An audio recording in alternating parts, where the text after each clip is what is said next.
Capítulo 3. E assim chegou o fim do ano. Preparei-me para seguir para Itapetininga. Em fins de novembro, estava tudo pronto, e eu tratei da minha viagem. Pedi a Durvalina que tomasse conta da casa na minha ausência, pois Júlio comeria fora. Preparei minhas crianças, fiz roupas novas para todos e com malas, trouxas, pacotes e filhos, tomei o trem para Itapetininga no dia 1º de dezembro de 1915. A temporada lá foi muito alegre por causa dos preparativos do casamento que estava marcado para o dia 31.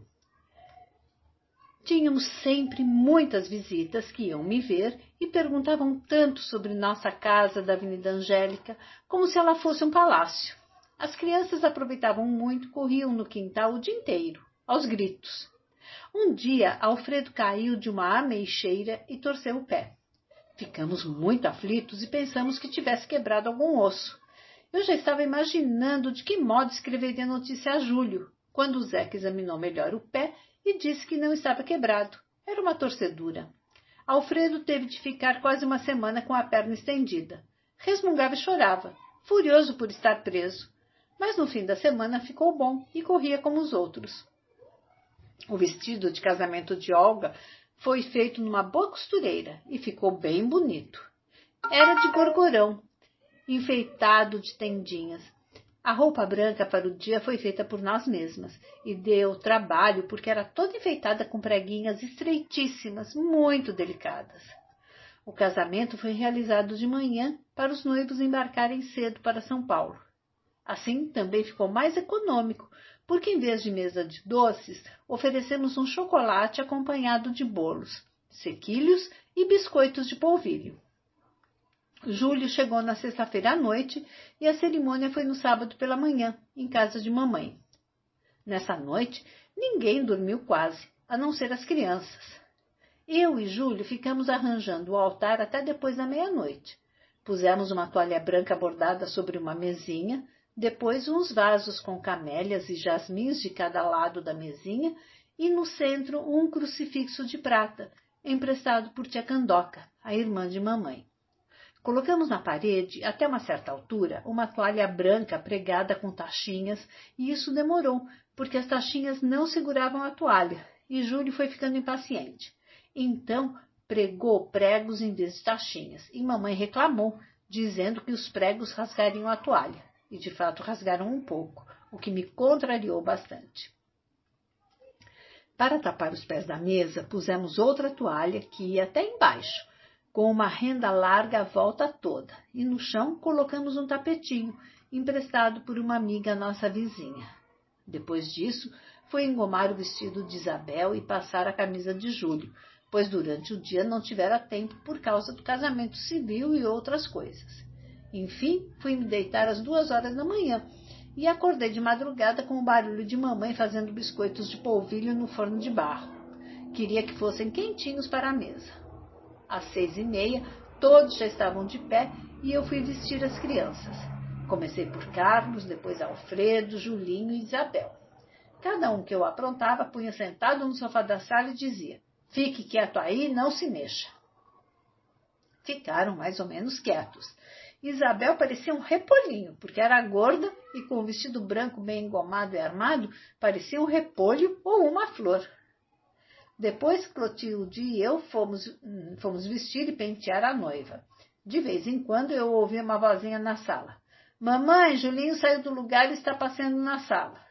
Eu gritava do quarto: "Julinho, assim você não assiste à festa." Depois a voz de Julinho: "Mamãe, Alfredo quer dar em Carlos. Estão querendo brigar porque Carlos chamou Alfredo de Fedo." Eu aparecia na porta da sala: "Fiquem quietos, senão acabam apanhando." Depois ouvi o choro de Isabel, furiosa porque Carlos disse que ela parecia uma couve-flor. Os outros começaram a gritar: "A banda está tocando, olha a banda. Taratá-tim, tim, tim." Todas as vezes que Isabel chorava, diziam que a banda estava tocando e imitavam o choro dela. Pedi a Júlio: "Pelo amor de Deus, tome conta das crianças." Júlio estava pronto e sentou na sala, esperando os convidados. As crianças estavam assanhadas e levantavam a todo momento para espiar na porta da rua e ver quem chegaria primeiro.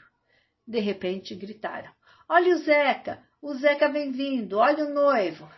O Zeca entrou um pouco nervoso, enfiado numa roupa preta, os cabelos lustrosos, botinas novas, gravata nova.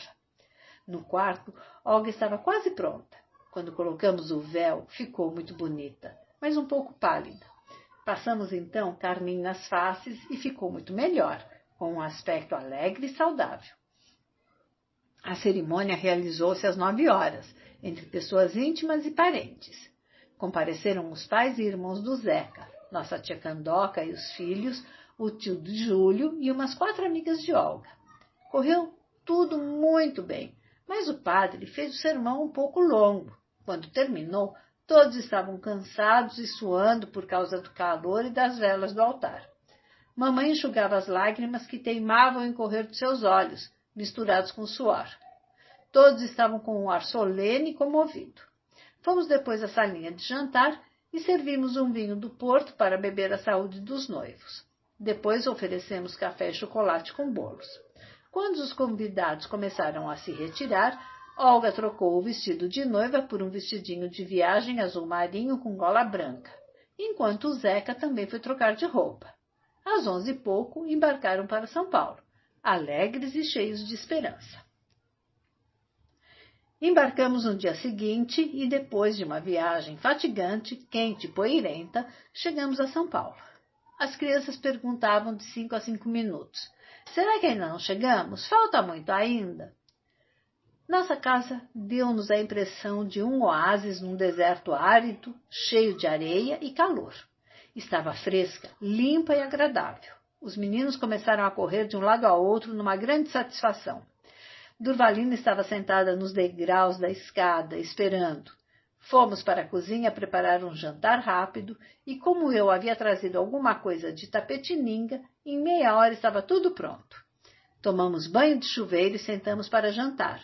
Enquanto comíamos, comentávamos o casamento de tia Olga e a viagem.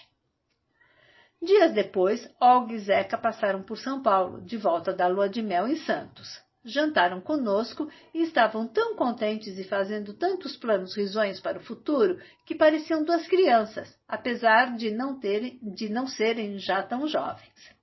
Depois desse acontecimento, continuamos a mesma rotina de sempre. Júlio na loja de fazendas e eu com meus tricôs. Nesse princípio de ano, elevaram Júlia a gerente da loja, e isso foi maravilhoso para nós. As crianças compreenderam que o pai tinha escalado um lugar mais importante na loja e ficaram orgulhosas, principalmente os 2 mais velhos. Eu me lembro que esse inverno foi muito longo e rigoroso. Nós nos reuníamos todas as noites na sala de jantar e ficávamos conversando. Júlio proibiu os meninos de brincarem na calçada nessas noites geladas de inverno, quando a garoa cinzenta caía como um véu sobre toda a cidade, envolvendo as casas, as árvores e os lampiões de gás em silenciosa melancolia. Eu ajudava Carlos e Alfredo a fazerem as lições para o dia seguinte, enquanto Isabel dormia no colo do pai, toda enrolada como um novelo de lã, e Julinho cochilava no meu colo, dizendo que não queria dormir porque a cama estava fria. Assim passavam as horas. Júlio ia deitar-se mais cedo com os 2 menores e eu ficava ainda mais um pouco, conversando com Carlos e Alfredo. Ficava admirada de ver Carlos conversar e achava que ele tinha uma inteligência viva e compreendia tudo rapidamente. Dizia que ia ser médico, enquanto Alfredo não dizia nada. Ou então hesitava um pouco e acabava dizendo que queria ser mecânico e saber lidar com automóveis. Adorava os automóveis, achava-os impressionantes. Dizia às vezes: imagine, mamãe, um carro que anda sozinho. Eu sorria, ouvindo os planos dos 2. Uma noite, Carlos perguntou: mamãe, papai é rico? Respondi que não éramos ricos, mas estávamos bem e no futuro podíamos ficar ricos. Alfredo fez um risinho malicioso e falou: então, se papai fosse rico, nós íamos a pé para a escola, bobo? Carlos ficou vermelho e disse que muitos pais podem ser ricos e não mandar os filhos de automóvel para a escola, e que pobres também não éramos, porque tínhamos uma bela casa, a mais bela casa daquele pedaço da avenida. Alfredo retrucou imediatamente: A casa não é nossa, estamos pagando, mas ainda não é nossa, não é, mamãe? Respondi que sim, e fiquei admirada de Alfredo estar a par dos nossos negócios, pois pensei que ele nada soubesse. Carlos não desanimou e continuou. Papai não é rico hoje, mas pode ter uma oportunidade de ficar rico. Levantei os olhos do meu trabalho e encarei Carlos. Fiquei orgulhosa nesse momento, vendo-o empregar tão bem a palavra oportunidade. Pensei que poucos meninos daquela idade saberiam tão bem a significação. Quando nos deitávamos, eu ficava pensando na conversa de meus filhos e custava conciliar o sono, querendo imaginar o que o destino tinha reservado para cada um deles. Imaginava Carlos um grande médico, atendendo solícito a numerosa clientela, enquanto nas conversas e nos chás as senhoras elegantes comentavam discretamente. Um médico que está com uma grande fama é o Dr. Carlos de Lemos. Parece que Carlos Abílio de Lemos. Já ouviram falar? Outra senhora respondia. Já sim, pois ele curou meu irmão e nenhum outro médico tinha acertado ainda com a doença dele. É formidável. Eu ouvi interessada, depois uma sussurrava qualquer frase e todas olhavam para mim. Uma perguntava, a senhora é mãe do Dr. Carlos? Não sabia, pois dou-lhe os parabéns, seu filho é um grande médico. Eu sorria, como que me desculpando de ser mãe de uma celebridade, e não queria ficar orgulhosa, mas ficava. Sentia então o rubor se estender por meu rosto, apesar da conversa ser apenas na imaginação. Depois meu pensamento ficava cheio de sombras quando pulava de Carlos para o futuro de Alfredo. O que seria quando fosse grande? Era um menino esquisito, tão indiferente, parecia desiludido.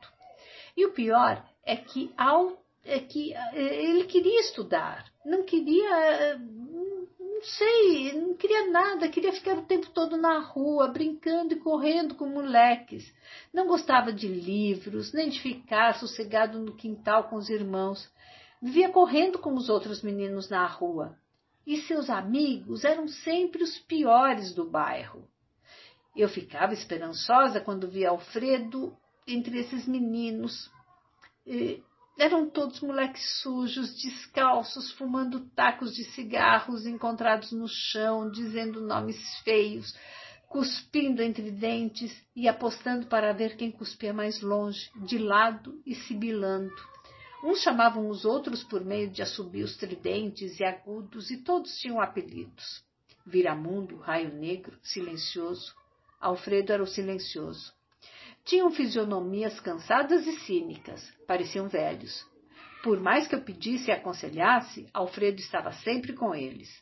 De vez em quando, Carlos vinha me contar em segredo que Alfredo tinha quebrado um vidro na casa da esquina, ou tinha dado uma surra tão grande num outro menino que o menino ficara machucado. E Alfredo era forte e grande. Com 8 anos apenas, parecia ter 12.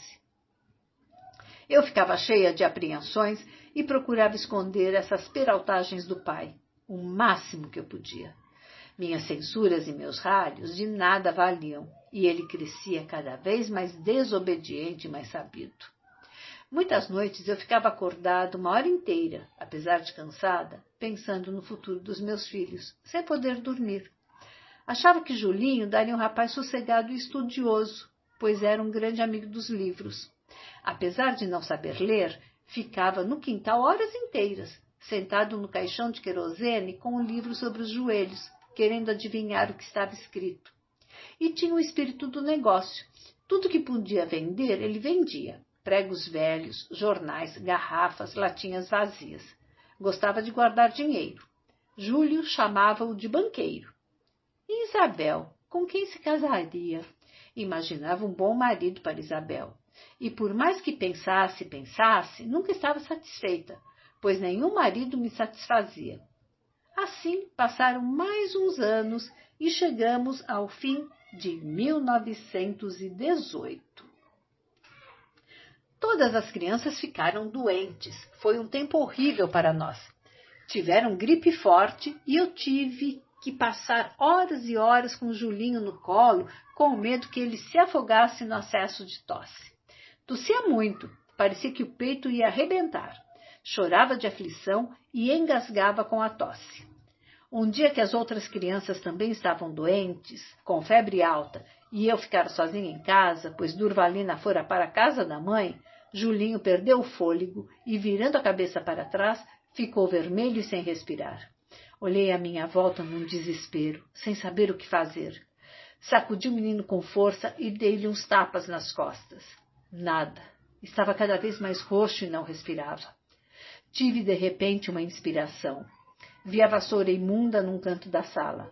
Arranquei-lhe depressa uma vareta da vassoura e, sem pensar, enfiei na boca do menino, fazendo cócegas na garganta. Com isso, ele vomitou violentamente. Passou a aflição e recomeçou a respirar outra vez. Reparei depois que a vassoura estava preta de sujeira, mas no momento não lembrei de nada. Dei graças a Deus de ter sido apenas um susto. Júlio também caiu com gripe forte. Eu andava de quarto em quarto, dando remédios, tomando a temperatura e fazendo chás que vomitavam depois. Ninguém queria comer e eles ficavam numa prostração horas e horas. Não sei como atravessei esse tempo terrível sem ter nada. E foi uma felicidade, pois pude tratar de todos. Havia dias que eu não andava, me arrastava de chinelas pela casa, indo de quarto em quarto, tal a fraqueza e o desânimo que sentia. Morreu muita gente de gripe esse ano.